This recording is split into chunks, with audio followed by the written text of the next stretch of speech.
Hello, everybody. Welcome to Roll20 Presents The Burning Wheel. It's been many a time. The wheel has turned muchly since last we met. We've played some D&D in the interim, but the hot circle has evaded us. This is episode number 23. And welcome back, everyone. Hi. Hello. Hello. Hi there. How are Hi. we doing? How is everybody? I feel like I haven't seen you in 1,000 years. I know. It feels like it's been a Well- really long time. I'm 1,032 years old now. Congratulations. Congratulations.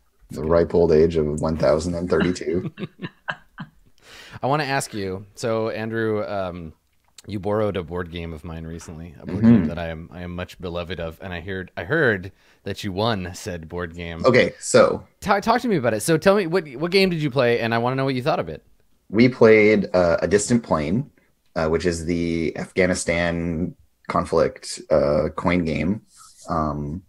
I don't think so. I shouldn't have won.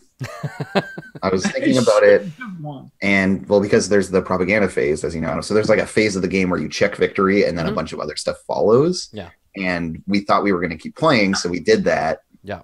If we had stopped at the last one, which was right before we stopped playing, Andy would have won because she was playing the government. But then in the late stage of that, the government has to pull back all of its troops. And then I, as the warlords, won in the vacuum of their departure. So anyways, Andy should have won, first of all. Let me set the record straight. Okay. But that game is really, really nicely designed. Everything like follows from the mechanics and feels really intuitive. It reflects the actual like historical stuff.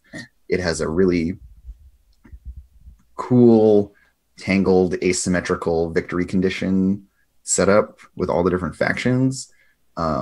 It's just like super interesting and well thought out as a game. And I love that whole series a Yeah, lot. I'm really glad you had a good time.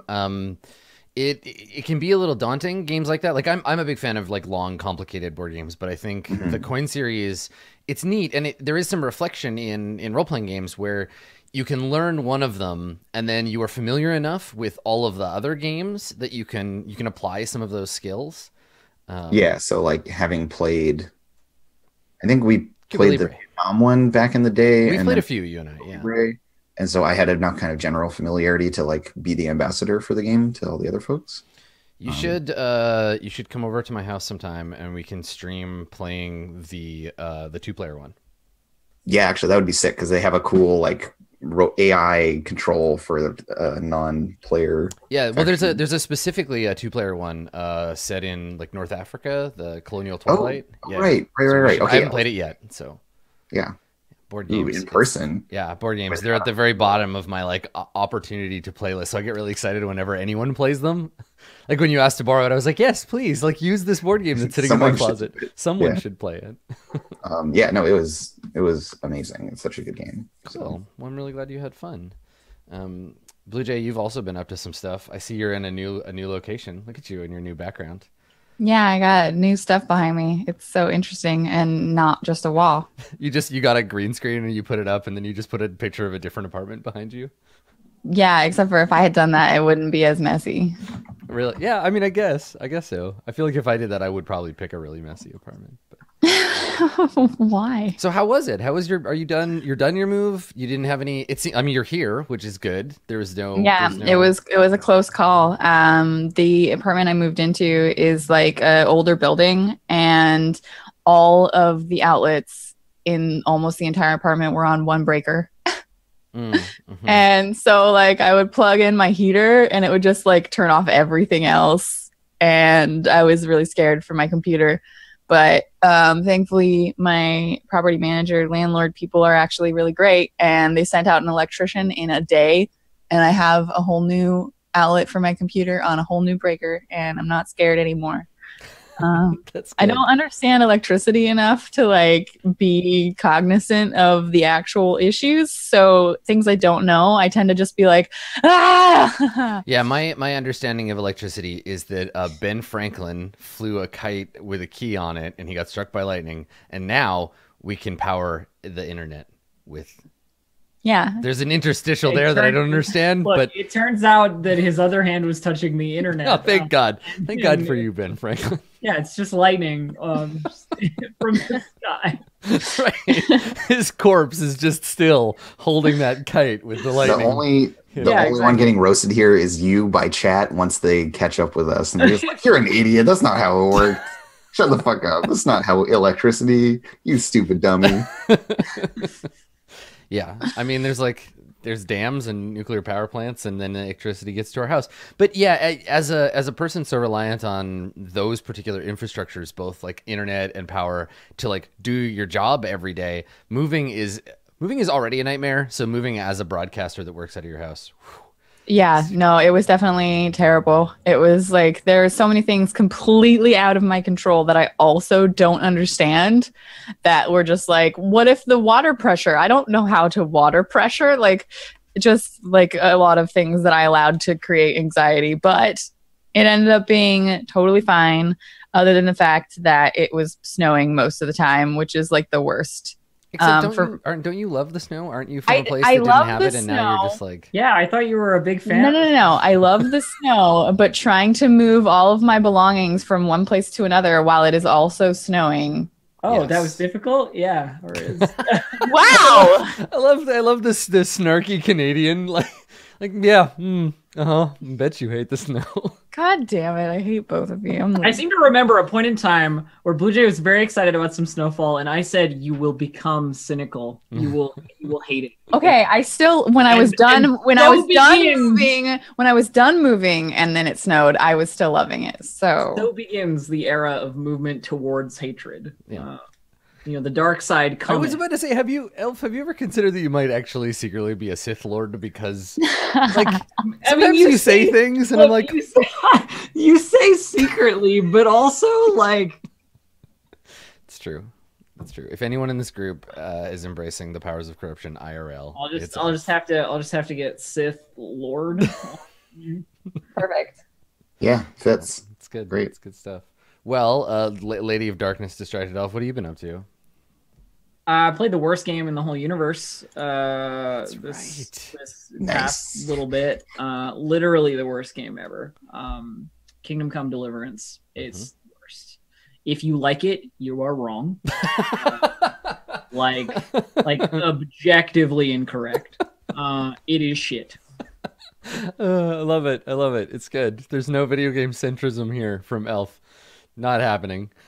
Yeah, like I've heard like rumblings of it's being terrible. But I don't think I haven't really talked to anybody who's played it and is willing to take that stance. Yeah, no, it's really, really bad. Not only is it like bad in terms of its presentation, its writing, and it's just like general delivery of everything. Yeah. The voice acting in it varies wildly from professional voice actor to intern we had to hire, and it seems that it doesn't matter which one of those had the most to say, because like the interns have the big roles. I don't really get it. But then so there's that. The whole like white Europe thing that this guy is like the lead person on it is but like historical died on the hill of is just incorrect, first of all.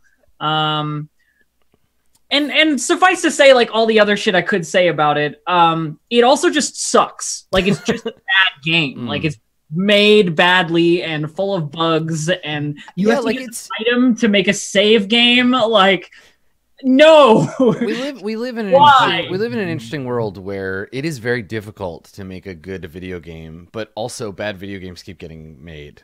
And it's interesting, at least, to be able to look at why these games come out and why the internet has like feelings about them, and watching people defend the game and the debates that arise around a game. Because even terrible games will have people who are like, "No, this is great." The thing that really like broke my back on it, so to speak, though, was like there's all the shitty treatment of women in it. There's all the shitty like white centric bullshit that's in it, but also the first like 6 hours of the game was exposition I didn't give a flying fuck about. Like it was say don't show, like tell don't show for the first 6 hours of the game with poor voice acting and just like the worst framed thing I've ever seen. You know, like just the writing is atrocious. Like it's so bad. And that's watching how I feel. watching you get annoyed at that was so like cathartic. So many people had said so many good things, and it was like you do those 6 hours, and then you come to some guy's castle. And you're like, all right, phew, I think the game's about to open up. But first, you have to have the cutscene where you pick the different options of how you retell the 6 hours you just did. 2 seconds ago. Yeah. Oh, it's awful. It's not like, let me tell you about what happened in Skalitz and then fade to black. It's like, let's go through another half an hour of telling the thing we just saw. Mm-hmm. Storytelling is really hard, and it's interesting because I think I empathize with games that are bad, but I also think that there are ways to avoid releasing a bad game, right? Like there are ways that you can have people tell you like, hey, this is bad. You need to keep working on this.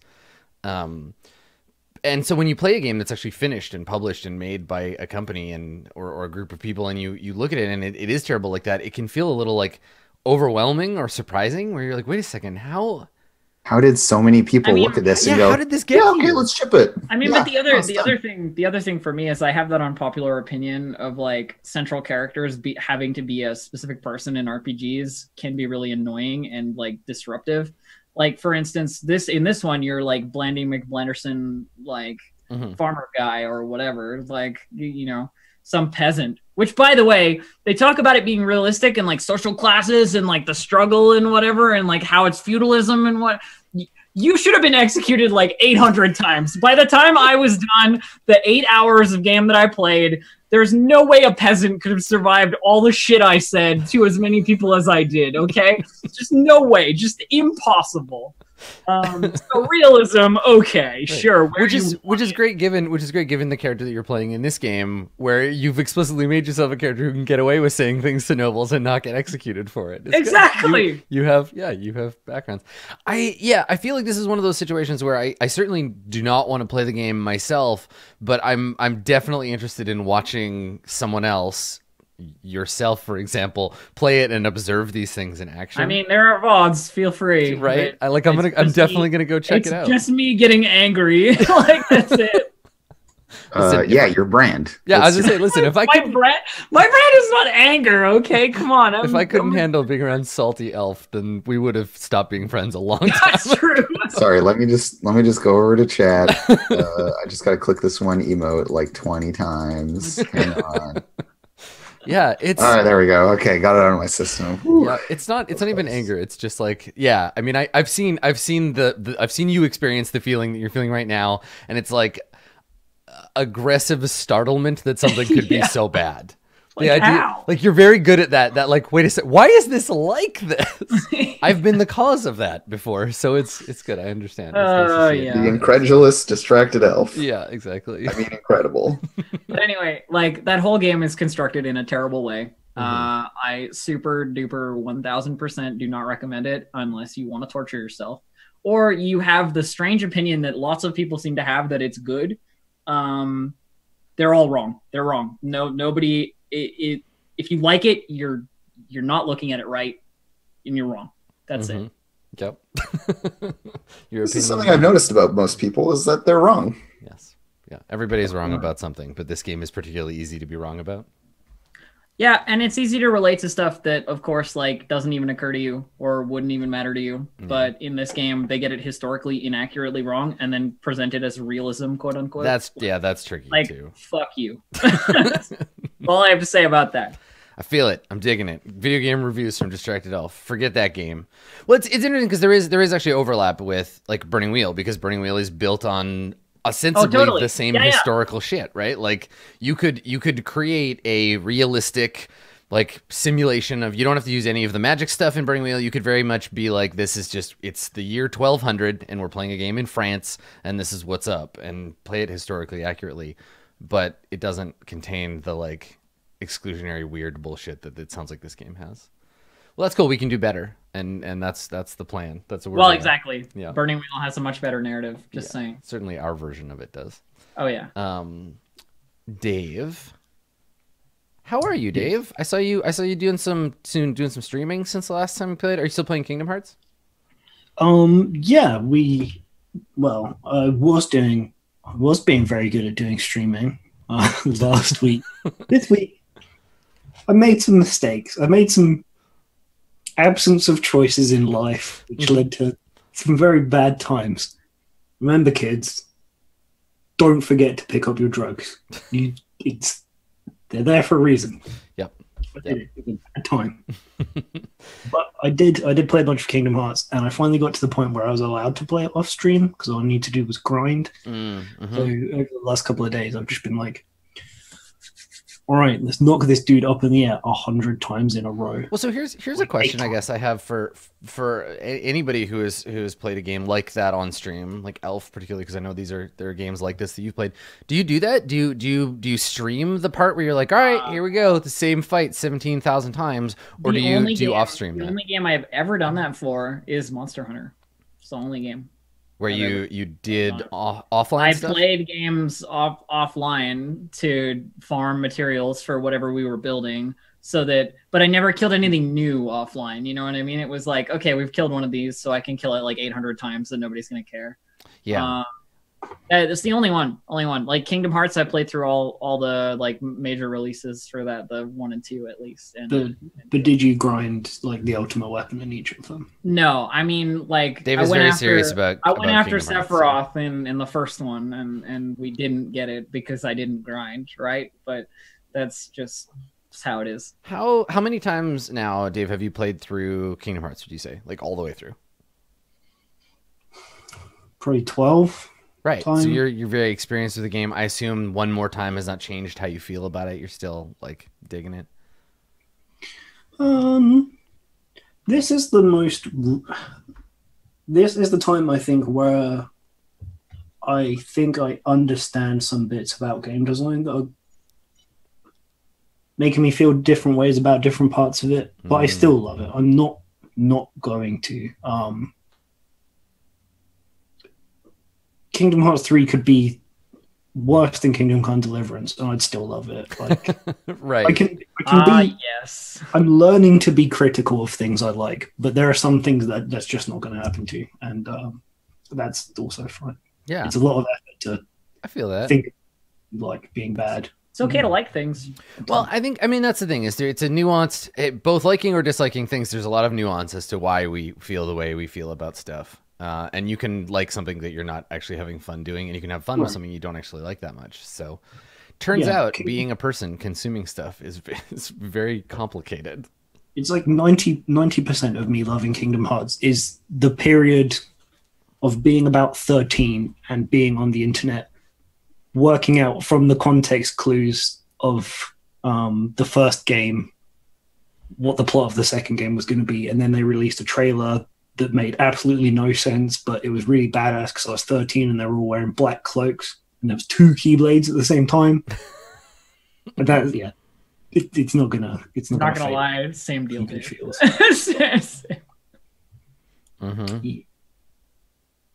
I think I'm that way with music. There's a lot of music that I know is bad that I'm like, I liked this when I was 17, and I will listen to it and not tell anybody I'm listening to it and be like, music is like a different thing though, right? Yeah, like, I think that's fair. It's like a different thing entirely. Yeah. I was listening to My Chemical Romance the other day. I don't know. Yeah. Well, and that's the thing. Like, I think that as you develop a better and better sense for, like Dave said, like understanding design, or like you can still like a thing even if it's crap. Even if you realize later, like, wait a second, this game is terrible. I still love it though. I still love it. Forget it. It's fine. That's Sonic Adventure 2. I always thought it was really good. Turns out actually sucks. Still love it. I kind of like that. I like that feeling of just accepting it, being like, this game is bad, but I still like it, and that's fine. And that's fine. So you're excited for Kingdom Hearts 3 coming out? When is there a release date for it yet? There is not. Okay, so someday I'll stop mentioning it then, so you don't have to feel bad about not knowing when you're going. Yeah. How long has it been since Kingdom Hearts 2? I want to say 13 or 14 years. Damn, that is a long time. You guys see the Final Fantasy 15 Gordon Freeman crossover? Yeah, that was just stupid. But I'm just saying, like they'll do anything now. Weird. It's real. I'm not kidding. It's true. I mean, Japanese games love doing crossover. I mean, you just have to look at like Monster Hunter for that, right? Like, you want a Palico that's Mega Man? It's all good. Here it goes. Watching people do emote only runs is so funny. Just like killing a monster or knocking it out with the Shoryuken, like some of the clips of that, just so good. Yeah. Yeah, lots of goofs to be had on the internet. Well, there's no room for goofs today because it's Burning Wheel time. We got to take this shit real seriously. I'm sorry. Yeah, this is serious. This is serious. So, like, everybody, just get your shit together. It's time to light that wheel on fire. Let's go back and review. Let's do what we do, and we'll go through all the characters. We'll talk about beliefs, instincts, and traits. And Which then we should have changed at the end of last game. And then we'll play the damn The game. way that we. Yeah, we're all set. Doing it that different way. Yeah. Yes, yeah. So we're doing them at the end of the session now, but we're doing the review at the beginning just to walk through them. Sure. So let's begin, as we do, with Joy. Oh, okay. Gotta get started with Joy. So tell us your beliefs, your instincts, and your traits. My beliefs are the king's at home with the crow. I should pay them a visit and let my former master know I still live. I have one that's like my return to the castle will be on my terms, which is sort of like more of a fate farmy kind of thing. Yeah, because God knows you need more fate points. Yeah. You don't have enough fate points right now. And then I have, why did Soren come to my aid? I'll speak to him and find out the truth. Instincts, I have, when anybody speaks of God, laugh, always keep a knife where no one can see it, and confront every boast with an ugly truth. My traits are off-kilter, scapegoat, ashen, eldritch, bootlicker, and my die traits are non-dreamer and lame, and my call-on traits are aura of innocence, keen taste, the fool, and cold-hearted. Excellent. All good stuff. Cool. Yeah, I'm excited to see what your return to the court is like, and whether or not they let you in, and then once you get in, whether they let you leave. Yeah, that's the trick. Agatha, let's talk about your beliefs, instincts, and the many, many traits that you have. Yeah, so my first belief is that the cult has attached itself to Alessandra.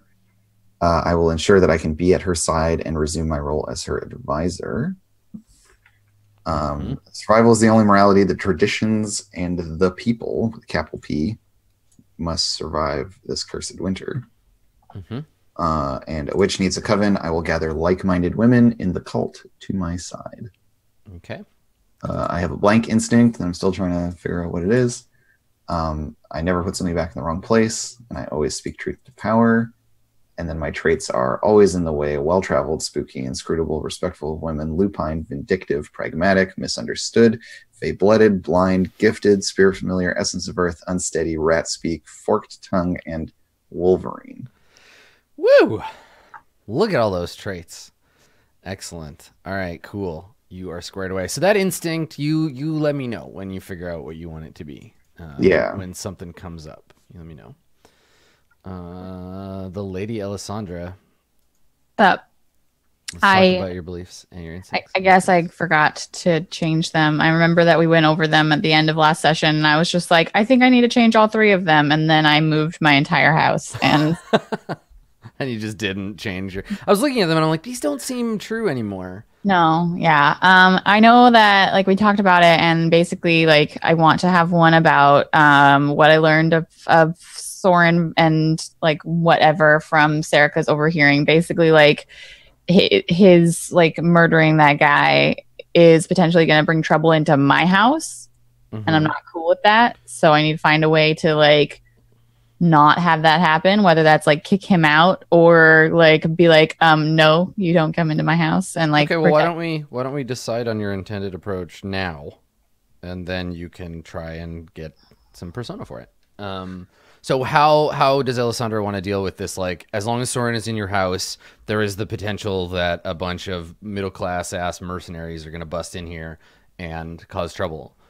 I think that Alessandra is basically like, no, you have no place here. This is the court, and get your asses out of here. I think she's more likely to defend the nobility than to like back down and kick Soren out to the wolves. Okay. So it's most likely like she must find a way to keep the mercenaries or whatever the armed middle class jerk faces out of my house. Okay. What is the concrete action? What is the thing that you're going to do to make that happen? Like Soren being in your house is inviting danger to your doorstep. So the plan is to fortify against that danger, right? To protect Soren because Soren is one of yours. Okay. So how would you like to do such a thing? I feel like Alessandra is more likely to, like, she's less about like a show of force and more about like, you can't do this because I said so. So I think it's her finding some kind of like rule of law thing because she's been studying rule of law, or like some kind of like okay. Yeah. So you're gonna find like a legal precedent to you jerk faces can't interfere with nobility and how we run things or whatever. Right. So you'll find a legal reason to have him like acquitted of his crime, or to like justify or remove his crimes. Like basically you just want to be like he was allowed to kill that person and you have no basis. I love that Alessandra's idea here is like, if I just tell them this is how the law works, they'll stop. They'll be like, yeah, oh, of course. Well, you're right. Thank you. Yes, for pointing that out. That's totally her thing, is like she's above these people in her mind, so they should listen to her. Yeah, totally. Okay. So I must find a legal reason to keep the filthy middle class out of my house. Well, so it's less about that because it's already illegal for them to bust into your house for any reason, like because it's your house. But you need to find a more permanent solution, right? The like exonerate him of his crimes. Okay. Because then they'll be like they'll have to give up, obviously. Okay. Sure, that's a fine way to phrase it. And then I have agreed to introduce Roblard's worship of angels to the court, but I will do so on my own terms. I figured this was more of a like Fate Farm and associating like the way that she ordinarily does things. She's not just gonna like bow down and make this kind of like farcical, like, yes, angels, yes. Like she's more likely to be, she wants to have control over it. Okay. Is there a way that you can bend this belief to make it like possible to accomplish, like to get a persona point out of it? Like you're going to introduce Roblard's angel cult to the court. What are your terms? Like, how are you going to do that? What is the thing that you're going to actually do? Because otherwise, it just like it might be hard to act on this belief. Because it's sort of a I'll get to it belief. It's not really a belief. It's not very like it's not firing up the character at all. I think it's about her like independent trait, right? It's trying to like the way that I've played her up to this point. One, she's not religious, so if she were suddenly to be spouting the like catechisms of some kind of angel cult, it would be like false. Well, I mean, for Alessandra, yes, it might be, but I don't think anyone in the like this is pretty religious revelation is pretty common in the world of our game, right? Somebody being like, I suddenly believe in a thing because I had a dream, or like I saw a cross hanging over the battlefield and now I'm fucking Charlemagne. That is totally a thing that you could do. You could stage a revelation, but that definitely sounds like Roblard's jam and not so much yours. Yeah, so I mean, like I'm sorry, I just haven't had a lot of time to think about this stuff. That's okay. That's why we're talking about it now. I'm not sure if there's a specific actionable objective other than like not completely lose her own like free will or whatever. Like she doesn't want to just do what's been told of her, even if it's going to get her something that she wants. Well, you've already got the independent trait, so there's no reason to write a belief that is like I will not do a thing or whatever, because it's a belief you can't. It's a belief you're defending instead of acting on.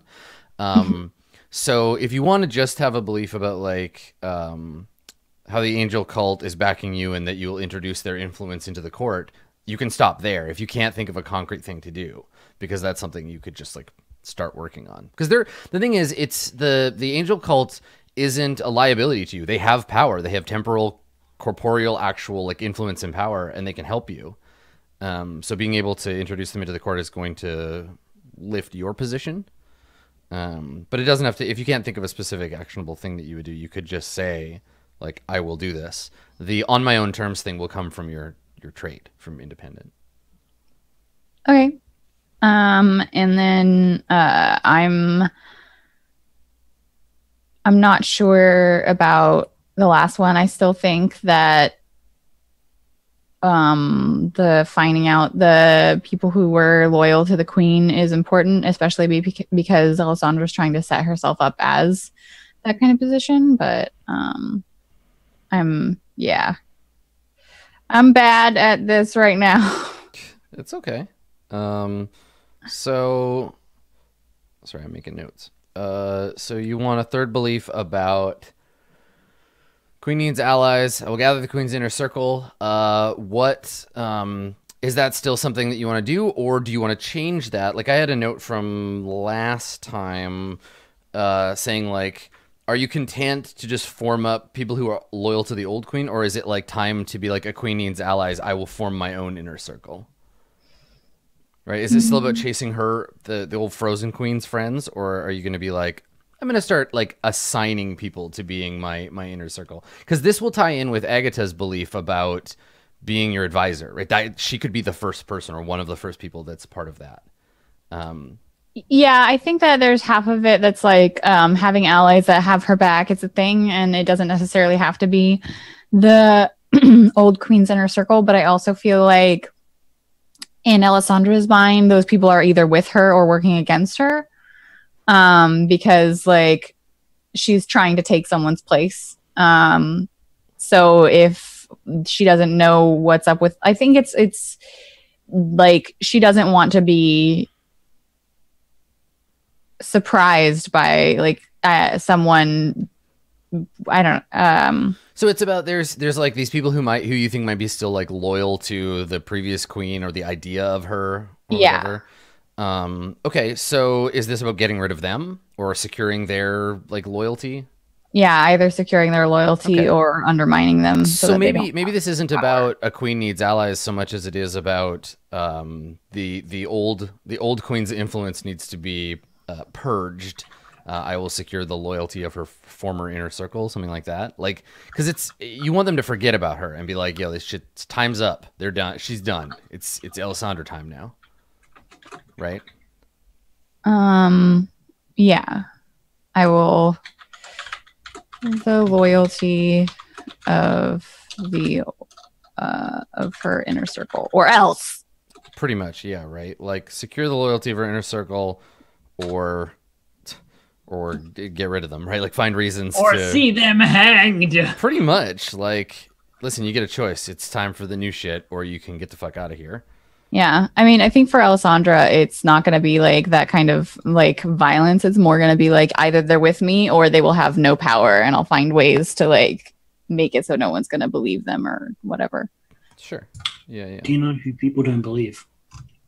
Dead people. It's true. It's true.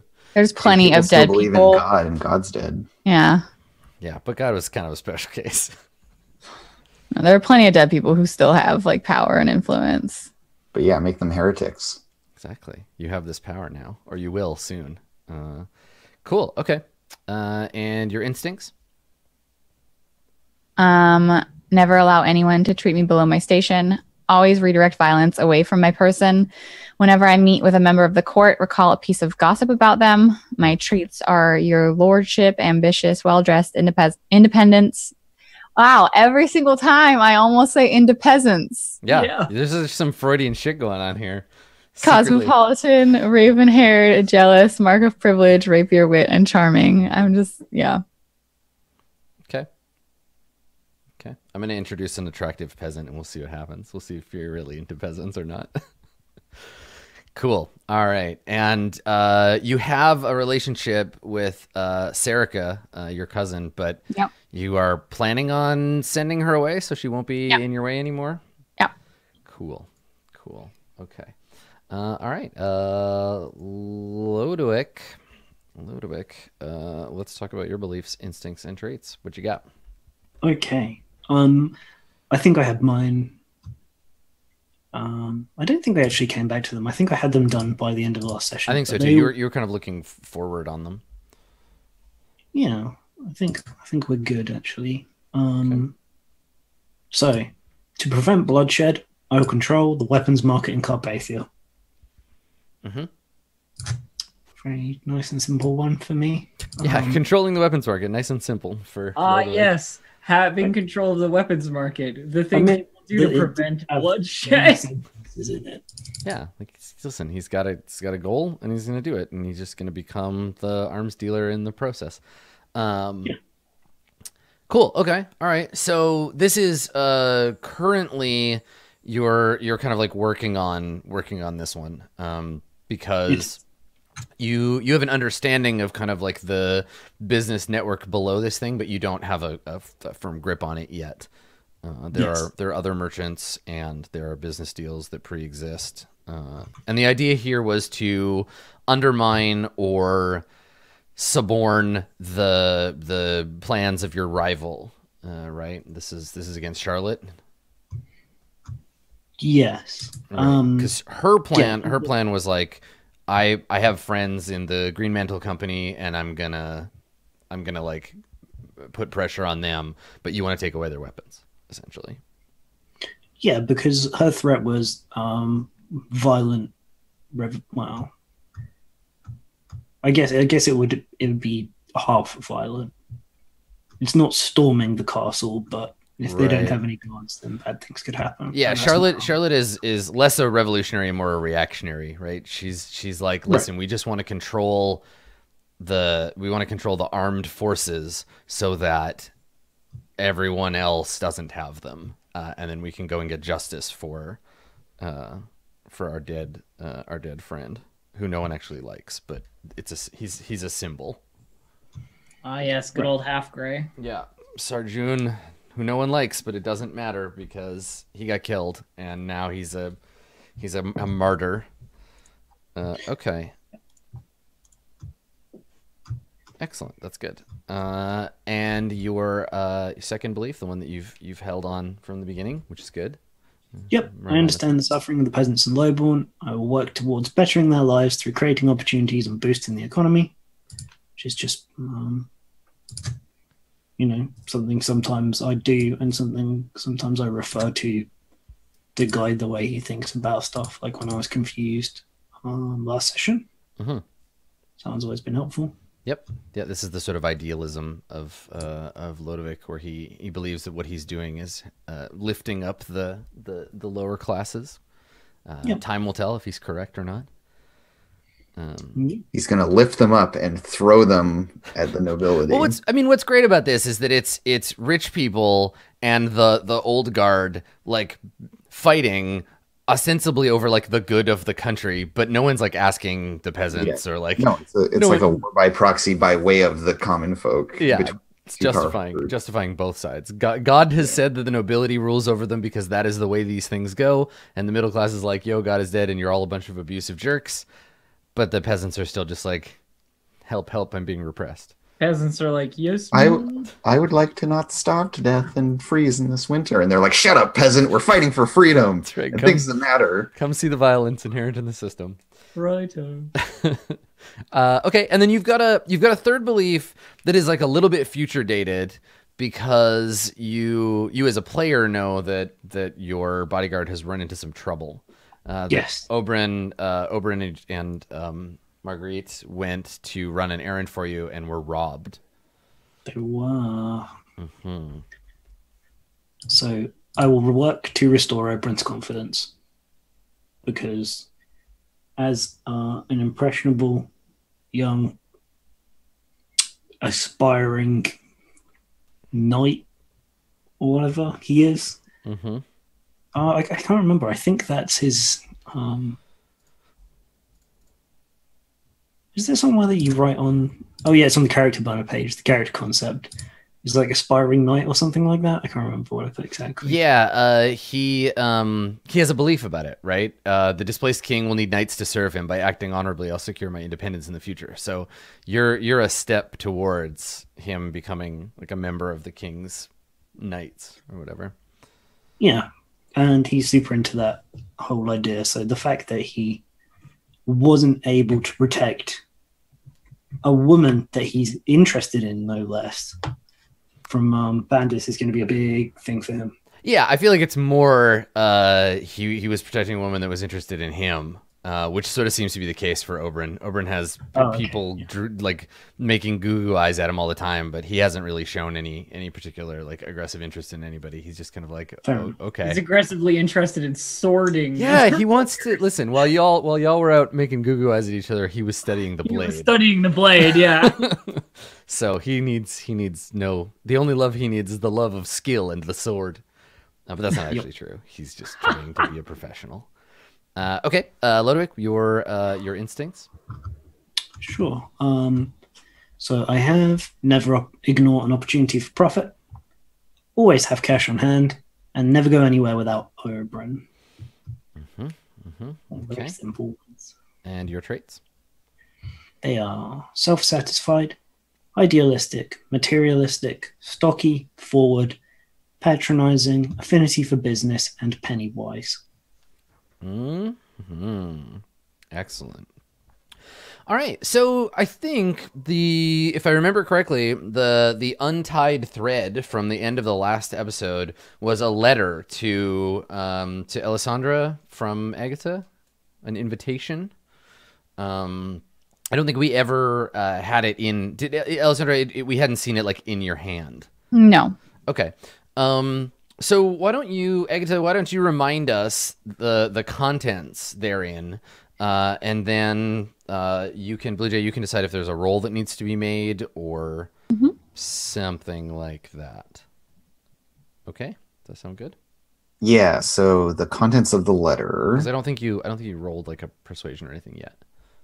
No, it was just the test to write the letter that got rolled. Right, because you didn't write it because you can't. Agatha's words have been successfully communicated, and therefore, when I say them, we can then make the roll. Yeah, if this is a Blue Jay taking over as self GM for like half a second, in which you have to decide to roll dice or say yes, right? Whether Agatha needs to persuade you. So what was the contents of the letter? What does this letter essentially say? Yeah, the letter talks about in light of the new like partnership between, I think it probably is clever enough to be like, yes, in light of your recent conversion to the Cult of the Angels, because it doesn't want to ever call out like, yes, we are conspiring now. We are a conspiracy. Yeah, we are not so different, you and I. Yeah, no, it doesn't say anything quite so heavy-handed, but it's like, yeah, since you've converted, the like women of the Cult of Angels like respectfully request your presence, like, or that we might meet with you and like come to know of our new queen or some shit. Maybe there's a little bit of it's a little flattering. Yeah, exactly. Right. Like, or like it wouldn't say queen, but maybe like she who is now first among us. Right, and like using words like your regal countenance and whatever. Yeah, exactly. Okay, and did you? Is any part of this like addressed specifically to you, or is this just like, like are you taking credit for this letter? Are you like XO Agatha, or is it like? I think we made the point that we weren't. Yeah, that she doesn't leave any mark of herself on it. Right. So the opportunity here is you're saying like, I am another member of the Cult of Angels. I want to speak with you. I'm not Robillard. I'm like a different lady.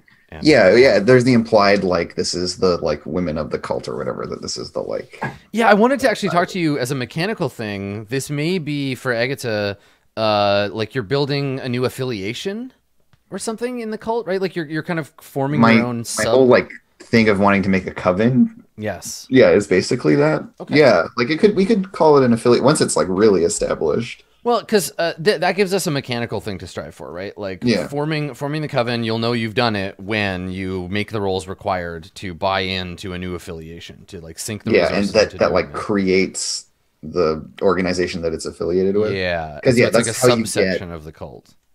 Because what we can fall back on is the rules for like if you want to be the like captain of a ship. Well, so yeah, there's or actually whatever, right, and have a crew of people. It's the same thing. It's the same thing that Alessandra did when she bought into the inner circle. So here we go. But like the stuff I'm referring to is like if you want to have a gang, you have to have both an affiliation and a reputation with them and a relationship with the leader. Yeah, it's like we need to build all those pieces if I want to that. Yeah, that stuff is only in character creation. Like in this case, you can be independently working on like an affiliation and the rep based on what you do in play.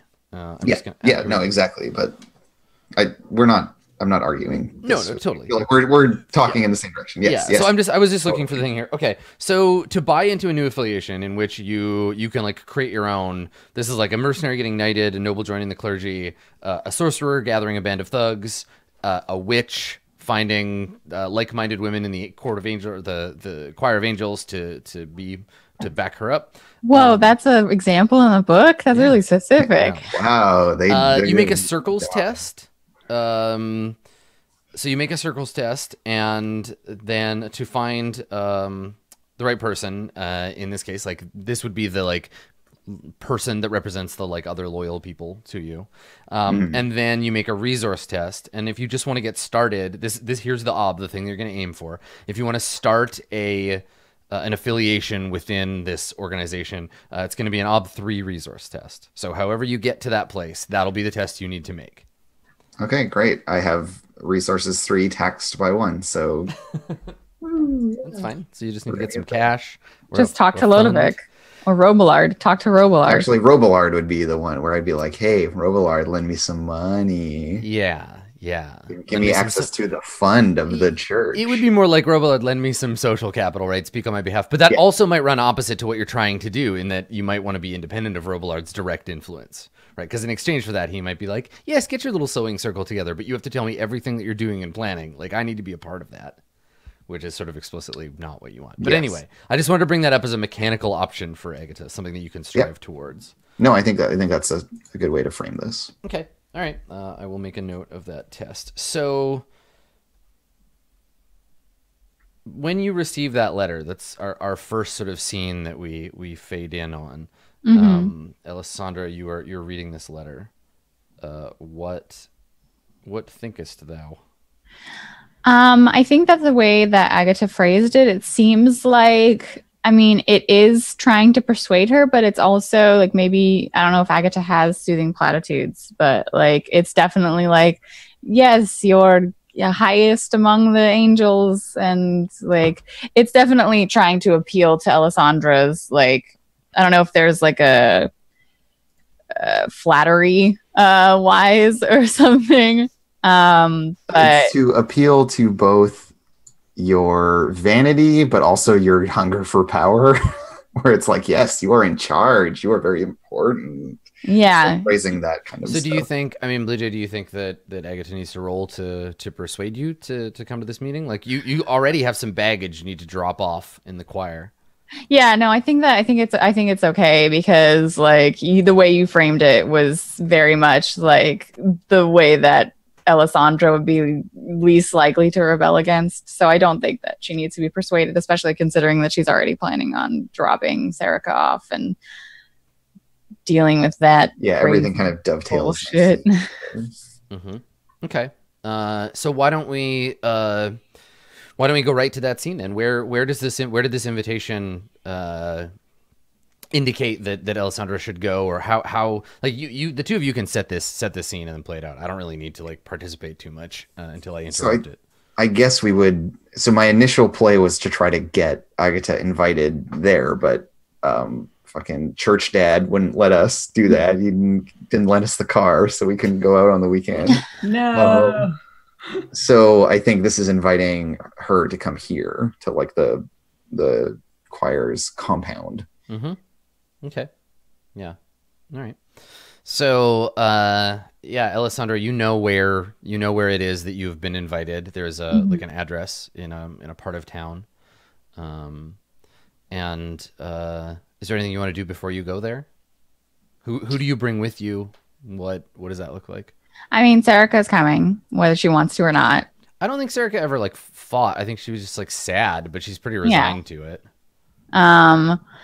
And I don't think that we'd need anyone else other than like whoever's driving this carriage, because there's not like, yeah, I don't think that we need any kind of like bodyguard. Alessandra's gone out by herself before. I mean, you don't own a carriage, right? Like, I mean, we've already said that I do, though. We've used it before.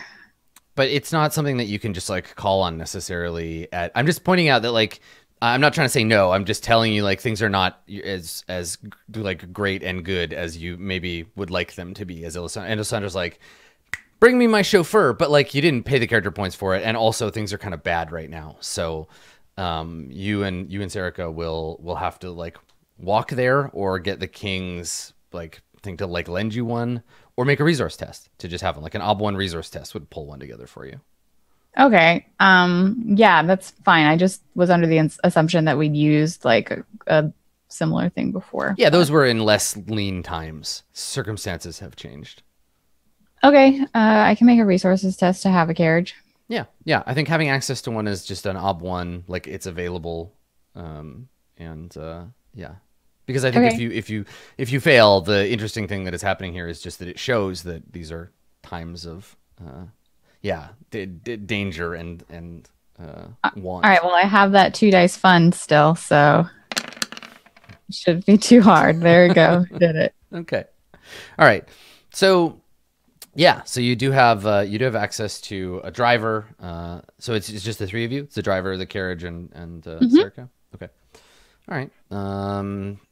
And so you gather her up, and she's just mostly like kind of doing what she's told, being quiet. You're both dressed in your winter garb, because a carriage doesn't have heating.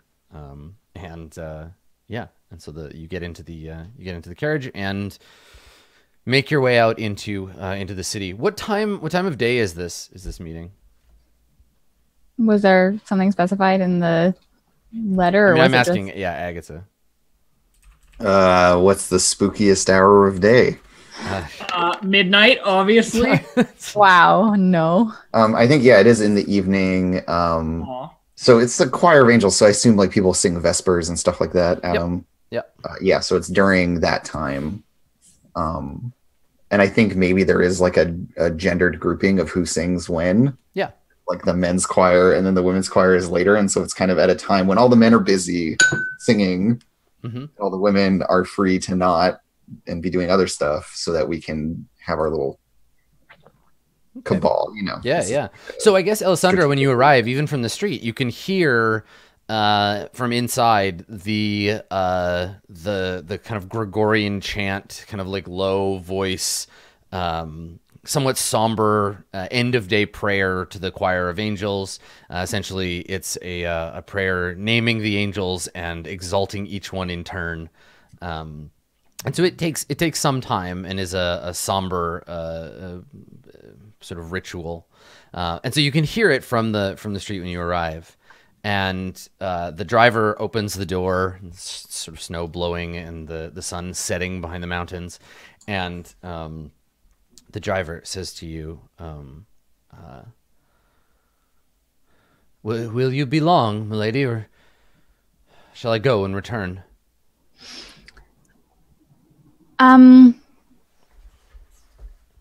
No, you should wait here. I don't think that this will be like the letter. It was like, just come and meet with us. And I think Alessandra is very much of the, like, this is like, she does what she wants, and what she wants is not to be staying here forever. So from her impression, I think that it's just going to be like yes, hello, and then goodbye. So she says to the driver, yes, you should wait. I won't be long. and then, motions to Serica. Yeah, he looks around nervously at the dwindling light, and he says, "As you wish, milady." You can see he's not happy about the idea of like staying out here in the cold waiting for you. But yeah, well, it's his job, so yeah, I mean, I'm not saying you should change your mind. I'm just saying you can see him; he's uncomfortable. Serica gets out and steps out into the snow. And have we talked much about the like exterior? I know we've seen lots of interior shots of. Yeah, we haven't talked about place. this compound. Yeah. I figure it's probably there are lots of buildings dedicated to church use. There are many churches throughout the city, and this is probably one of them. The majority of the building itself is dedicated to worship and to meetings between members of the clergy, the former clergy, and nobility and various people like that. But also there's a relatively there's a subterranean area of some consequence, right? We talked about there being an archive. This is the kind of thing that, Robillard personally would have been drawn to, being a church and angel nerd that he is, right? He's a bit of an outlier. He probably wouldn't be comfortable with an area that was dedicated to the mainstream church. So I think he claimed this place as like his favorite. It was his favorite church, his favorite, not chapel, but like cathedral in Carpathia. And so, and so this place, I don't know, Alessandra, you're not particularly pious, and this is a bit of like an outlier. This isn't the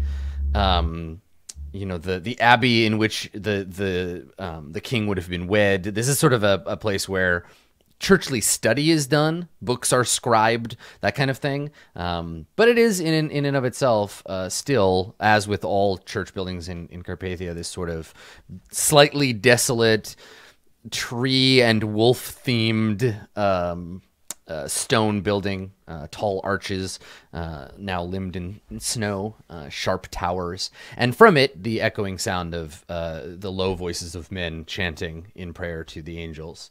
And as you step out, the chauffeur extends a hand, helps you down from the carriage. Or does Serica get out first? No, I get out first. Okay. Serica pauses at the entrance, hearing the music, and looks nervously at you, hesitating. And even I feel like this is like Alessandra trying to be nice while she's doing something really shitty. She's just like, lovely, isn't it? That'll provide a nice background for whatever studies Robillard has you doing. I think she shakes her head slightly and says, I don't like this place.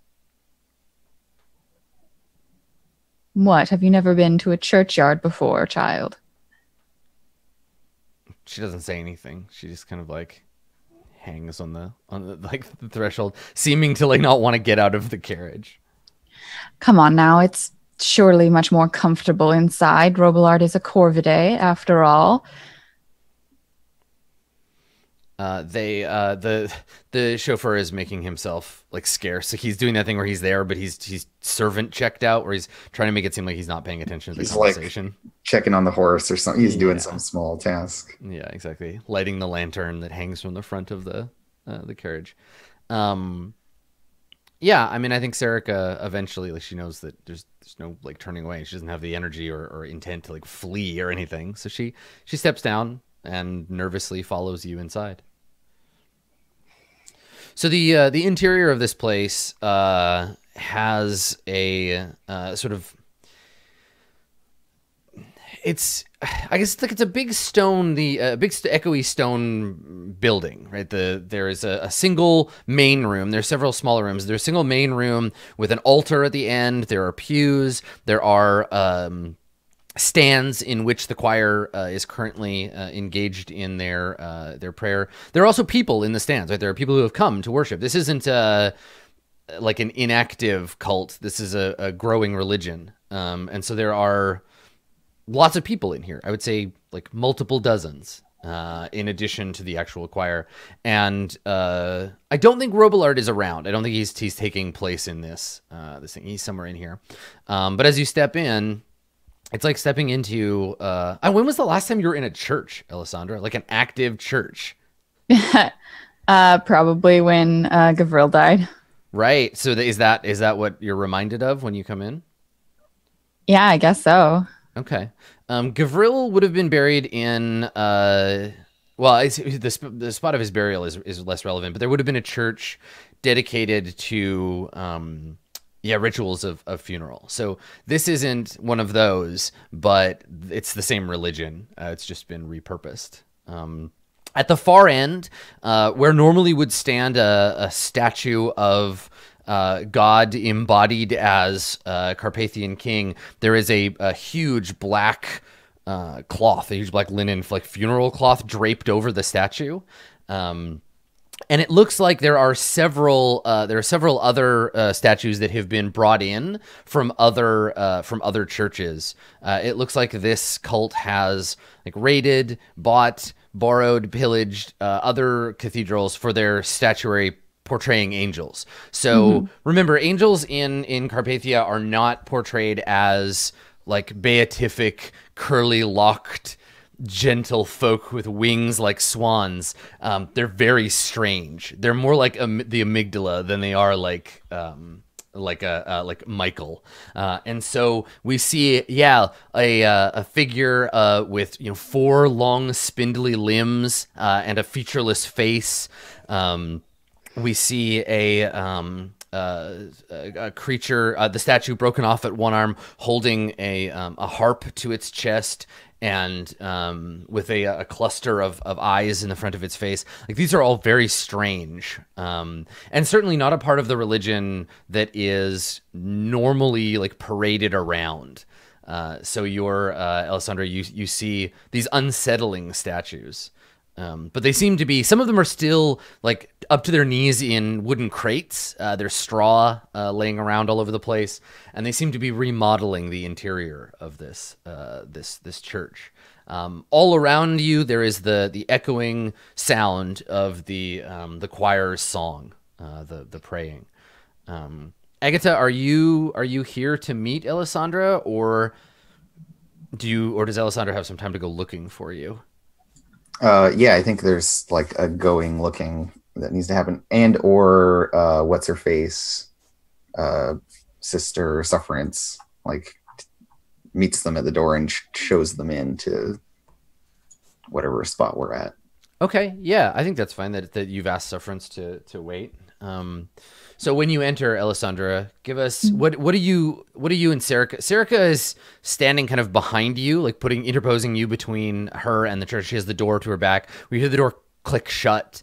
This big heavy wooden door click shut behind you. Maybe a couple of people nearest the back, a couple of the poor folk in prayer. They look up and see you and take notice of like, hey, a rich lady is here. But then politely look away and continue muttering in prayer. What do you look like? What is Alessandra's reaction to all of this when you step in? Well, she's still wearing like, the thick like velvet fur-lined cloak thing.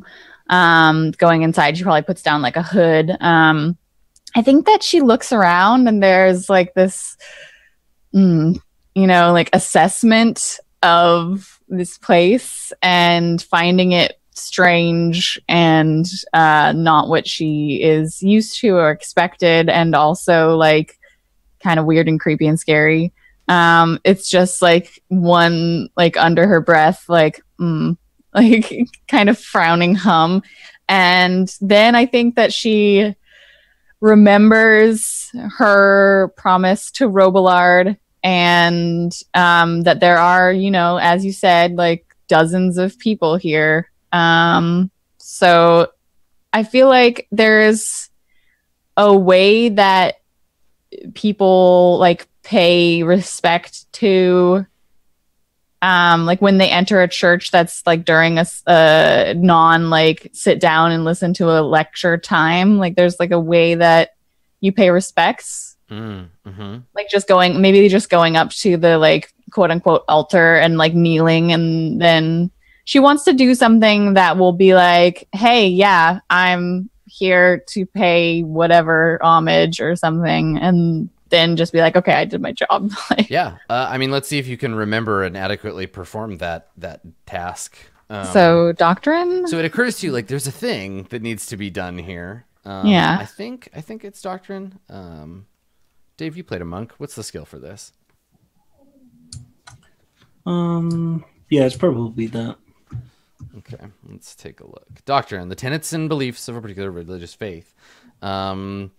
You have doctrine for like the mainstream religion.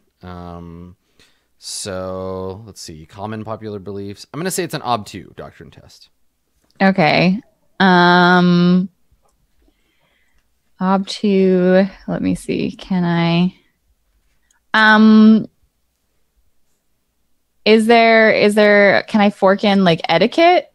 Sure, I think in this case you certainly could. Yeah.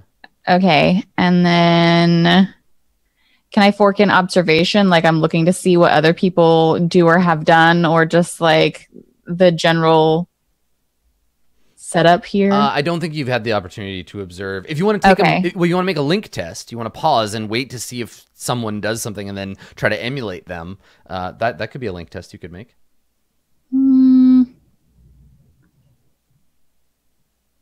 I don't think that she would care that much, TBH. Okay, so anyway, so doctrine, forkin, etiquette, and I'm not sure if I really have anything else that I can fork in. Okay. I guess we'll just see. Okay. The failure condition here is that you just do the wrong thing, and that people take note of an outsider in their midst. No one is going to be like heretic and then burn you at the stake or anything, but they're just going to be like, this person doesn't belong here. You'll draw negative attention to yourself. Yet. Right. Could I fork in maybe conspicuous or inconspicuous? I feel like conspicuous would make sense here because you are trying to conspicuously perform. Yes, yeah, thing. one or the other depending on the flavor, but certainly not both. I can't fork in conspicuous because I still am learning. Okay. That answers that question. Yeah. Well, but I feel like the thing is that I don't know that she doesn't want that negative attention, but that would be like if it goes badly, then she would want it to have been inconspicuous, not necessarily like she wants attention is always good. Yeah, she wants it to be conspicuous, but only if she does a really good job. So like I can't fork that. So no. The idea that there's no such thing as bad publicity is a bald-faced lie. Okay, so I guess I'll just try with my one fork because I don't really have anything else going for me. All right, do it. Okay. Nope. All right. Dang. So you approach the altar, and I think what you do is you just do a thing that you remember because you do a thing that would be proper if this were not an angel cult and this were just like a regular ass church of God.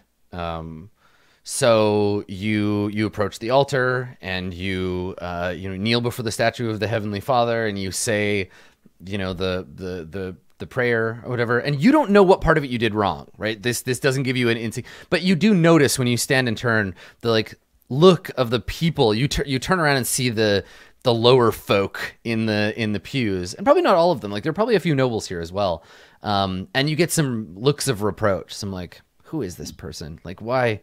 What are they doing? They don't understand. You genuflect on your left knee. Yeah, we don't pray to the Lord Father anymore. He's dead, and that's disrespectful.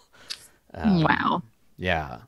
So it's not. No one is just like. There's maybe I don't know. I think that probably what's worse here is that Alessandra perceives things worse than they actually are. Right, like it unseats you a little bit because you see this. You look up and you see people, and a couple of people are looking at you. One of them like leans over and whispers something, and you just know they're talking about you, but they probably aren't. It's probably just like, we should have lamb for dinner tonight. But they're like, it's Alessandra, she's the worst. And so maybe, yeah, I mean, how do you obviously the surface is still like ice cold and solid, but like that's the thing. You hear some like whispering and people kind of like looking at you. Whatever, it's not that important.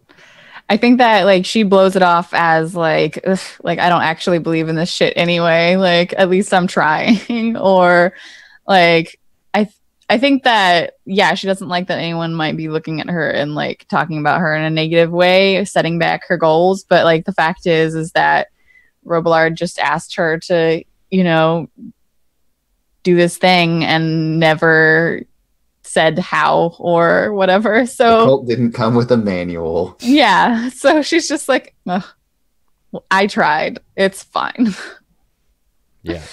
I don't think that she sees it as like, oh no, they're not going to try and put me on the throne anymore because I genuflected on my left knee or whatever. Yeah.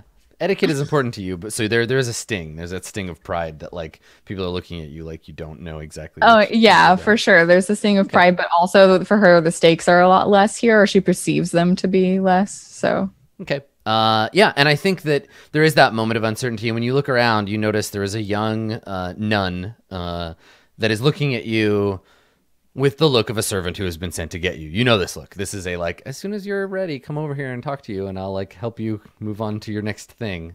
And so she's standing by a side door, politely, just kind of like watching. I would, with like my head held high and not be like, not appear shook by the fact that I obviously just did something wrong. I would just like turn and walk back down the aisle or however like you're supposed to. Sideways, yeah.